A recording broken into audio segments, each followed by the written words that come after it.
Oysha onamiz radhiyallohu anha nomlari bilan nomlangan Oysha ustunining shundoqqina yonida Abu Luboba yoki Tavba ustuni bor. Abu Luboba radhiyallohu anhu payg'ambarimiz alayhisalomning sirlarini yahudiylarga o'zlari bilmagan holatda aytib qo'yganligi sababidan o'zlarini kechira olmasdan shu ustunga bog'laydilar va aytadilarki, Alloh taolo meni kechirmaguncha bu ustundan yechirmayman.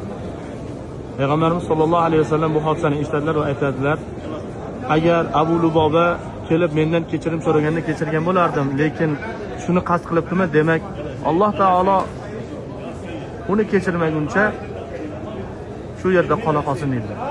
Tavba surasining 102-oyatida Alloh azza va jalla Abu Lubobani tavbasini qabul qilganligini oyat o'laroq nozil qilganidan keyin payg'ambarimiz sollallohu alayhi vasallam aynan o'zlari kelib Abu Lubobani mana shu yerga o'zini bog'latgan ustundan ozod qilib muborak qo'llari bilan yechib yuboradilar.